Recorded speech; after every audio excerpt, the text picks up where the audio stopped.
Psalms chapter 4 verses 2 and 3 ఏముందో చూద్దాము.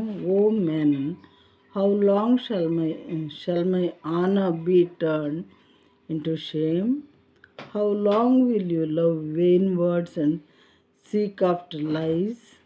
But know that the Lord has set apart the godly for himself. The Lord hears when I call to him. The Lord hears when I call to him. తెలుగులో చూద్దాము. నరులారా, ఎంతకాలము నా గౌరవమును అవమానముగా మార్చెదరు? నరులారా, ఎంతకాలము నా గౌరవమును అవమానముగా మార్చెదరు? ఎంతకాలము వ్యర్థమైన దాన్ని ప్రేమించెదరు? ఎంతకాలము అబద్ధమైన వాటిని వెదకుదరు అని చెప్పి దేవుడు అడుగుతున్నాడు. ప్రియమైన వారలారా, వాక్యం మించినటువంటి మనందరం కూడా మనమే దేవునికి జవాబు చెప్పాలి ఈ క్వశ్చన్స్కి.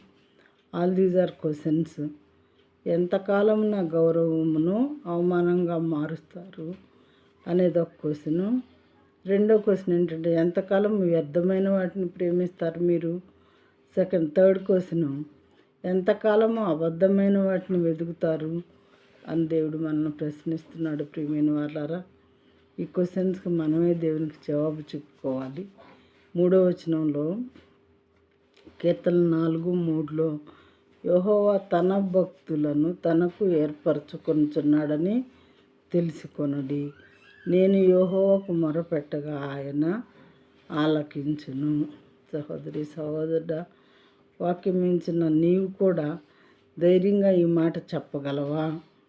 నేను యెహోవాకు మొరపెట్టగా ఆయన ఆలకించునని యెహోవా భక్తుడు చెప్తూ ఉన్నాడు.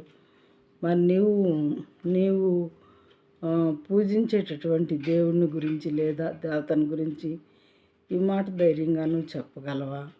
లేదా నీ ఆరాధ్య దైవం ఏదైతే ఉందో దాని గురించి ఇలా నువ్వు పలకగలవా? ఈ దేవుడు మరి పిలిస్తే పలికే దేవుడు అంటే ఏంటి? మనం మొరపెట్టాలి ఆయనకి. నువ్వు నిజ దేవుడు అని అందరూ చెప్తున్నారు. దేవా, నువ్వు మాట్లాడవా మాతో? మీరు నిజ దేవుడు అయితే నాకు ఎలాగోలా తెలియజేయండి, నా డౌట్ క్లియర్ చేయండి, నేను నిజంగా తెలుసుకుందాం అనుకుంటున్నాను సత్యాన్ని అని దేవుడిని మనం అడిగితే పదే పదే పరిశుద్ధ హృదయం కలిగి అడిగితే దేవుడు మాట్లాడేవారుగా ఉంటారు. ప్రియమైన వారలారా, మన తోటి స్నేహితులతోనైనా వాళ్ళ ద్వారానైనా మనతో మాట్లాడతారు, వాక్యం ద్వారానైనా మాట్లాడతారు. ఏ విధంగానైనా మన డౌట్ క్లియర్ చేసే దేవుడు ఈయన.